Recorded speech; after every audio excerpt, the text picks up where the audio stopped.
The agreement that we reached when I withdrew the suit was that there would be two votes, one by the property owner, taxpayers, one by the general public, each to vote on the separate issues.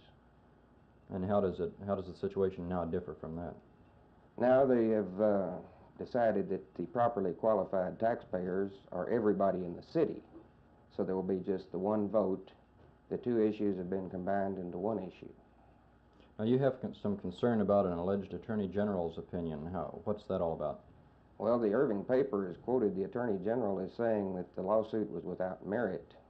The mayor said that the lawsuit was without merit.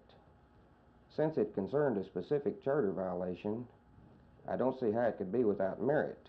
Also, I've got a letter from the Attorney General saying that he would never issue any opinion on any pending litigation. At the present time, as of yesterday, the Attorney General of the state of Texas has approved the bonds of the city of Irving. They have been declared as legal bonds, and all transactions relating to them by the city has been declared to be legal. Consequently, our position now is, assuming the people of the city of Irving approve this project in the vote tomorrow, we will proceed with the issuing of the bonds and the building of the stadium. How are you bound by the election? We have entered into an agreement with Mr. Howard Currens, who had filed a lawsuit attempting to halt the project, that we would be bound by the vote of the people. So that if the voters disapprove the bond issuance, you will not issue the bonds? That is correct.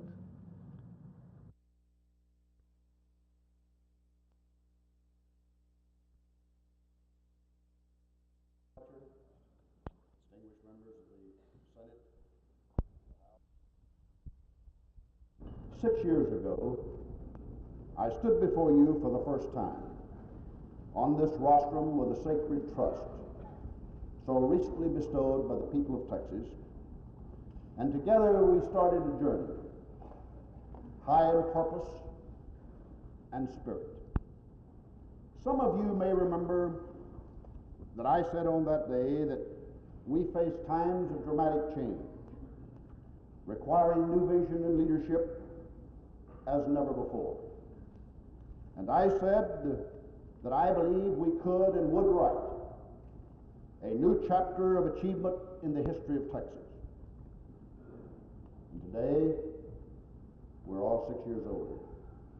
Hopefully, we're 6 years wiser, and certainly some of us are 6 years greater.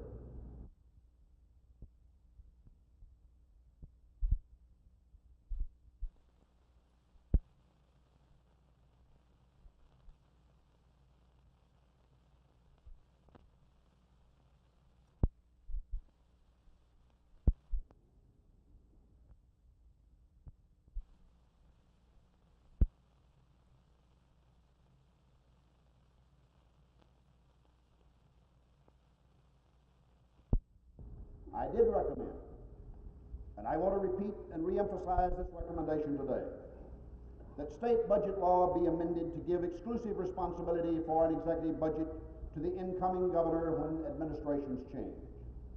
I further recommended that every new governor be provided funds immediately after his election to establish an office of the governor-elect in order to enable him to prepare for the full assumption of all the powers and duties of governor upon his inauguration.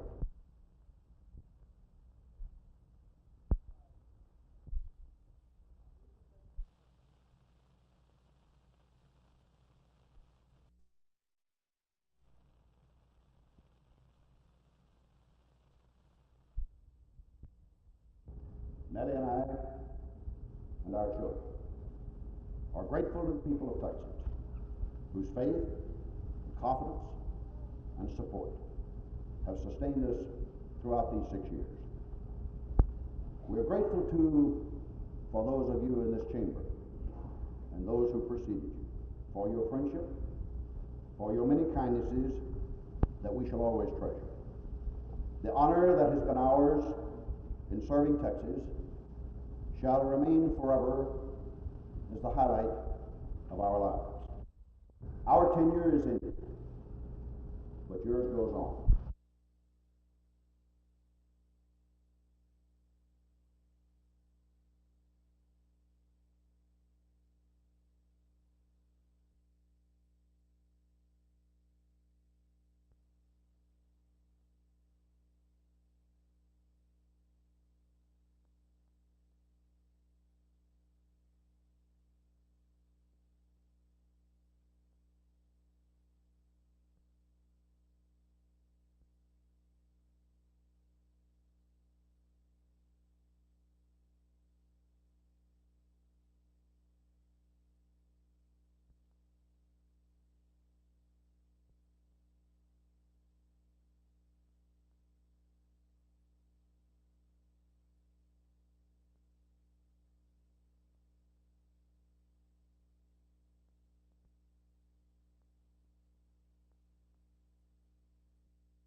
The Fort Worth National Bank has acquired more than 4 downtown blocks north and west of its present location, on which will be built a new bank building, motor bank, and connecting bank parking garage.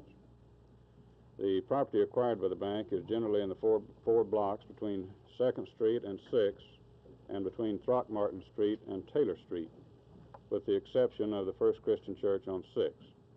In addition, the bank has acquired the full block between 4th and 5th Streets and between Taylor and Lamar. The bank has agreed with State Reserve Life Insurance Company and the Leonards to lease its present facility back on completion of the sale, and will continue to operate the building as in the past.